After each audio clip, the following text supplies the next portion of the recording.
What a pleasant day, everyone. My name is Bryson J. Garcia, And I'm Gail Melaniel Alvar.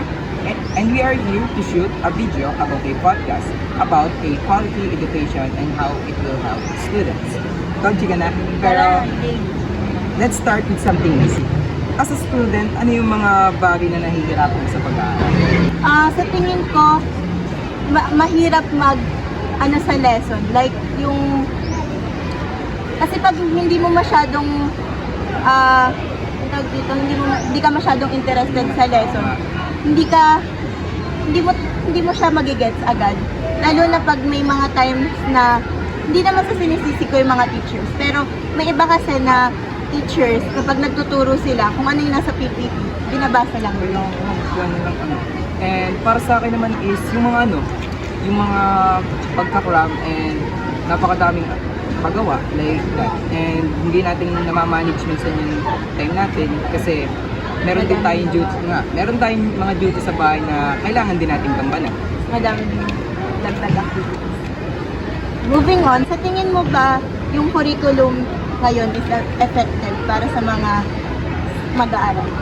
In my own perspective, naman kasi as a professional, yung mga teacher, napagplanuhan na nila yan kung paano nila yan mga establish and paano nila yan matuturo sa mga bata. Gaya nun. And ang masasuggest ko na lang is parang gumawa na lang sila ng creative way para mapaunlad pa ito and mapaboost yung mga, yung mga studying. Like, Ako naman sa opinion ko, yung maganda naman yung curriculum ngayon, like yung lesson plan nila. Pero may times kasi na may iba pa dun na hindi masyadong needed. Hindi masyadong needed. Like yung kailangan pa na sa mga RBB. Kumbaga dagdag gawain lang din sa mga students.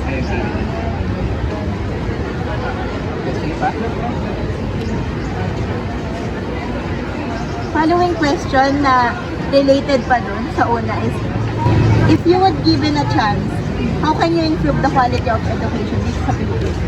I will improve it by maximizing our technology.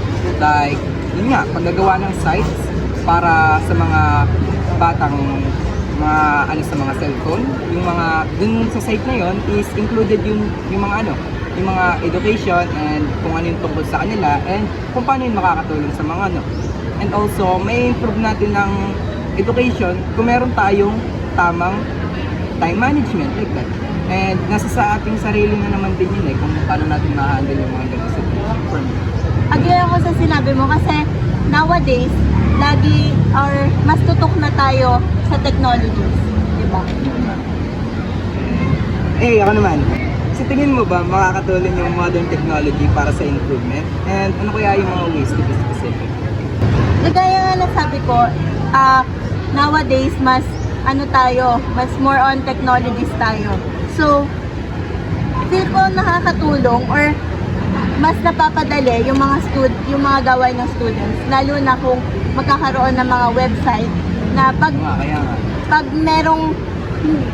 meron tayong naguguluhan tayo sa specific topic, meron doon na prepared na sasagot or mag-tutorial para sa atin. Oo nga, technology is, yung mga AI is parang napapabilis na lang yung ating mga gawain. Pero I suggest na wag lang tayong umasa sa mga AI and gamitin din natin yung ating knowledge. Kumbaga, gamitin natin yung AI as a guide para mas mapaganda pa yung ating mga ganun. Along with that, sa paggawa ba ng mga site ng mga mag-aaral about sa pag-improve ng quality education, sa tingin mo ba, mabuboost nito yung mga success? For me kasi, meron din itong butas dahil paano naman yung mga batang walang access sa mga internet, ganun, yung nabubuhay sila sa poverty na hindi nila ma-access yung mga kaya ganun. And para naman sa positive effect naman is mapapadali yung kanilang mga gawain dahil tayo mga Gen Z na and mas tutok tayo sa mga technology, kumbaga. Ako, mabuboost siya yung success. Pero kagaya ng sabi mo, hindi siya for all. Pero kasi since mas tayo, na-experience ko na gumamit ng mga ganitong bagay. So, mas masasabi ko na mas madali siya and dito yung hindi siya time consuming. Ano naman, dagdag lang, para ma-enhance yung ating education, sa tingin ko ang una natin gawin is parang alamin muna natin yung pros and cons ng mga students and kung saan sila nahihirapan, yun yung mas bigyan nila, yun yung mas bigyan nila ng ng pansin kaysa naman mas bigyan nila ng pansin yung mga hindi na kailangan para mas maagapan din agad and mas mapa-improve palalo yung quality. Okay, last na. Kailangan ba natin ng pagbabago base sa panahon na kinalalagyan natin for the improvement of our education? Ano sa tingin niyo?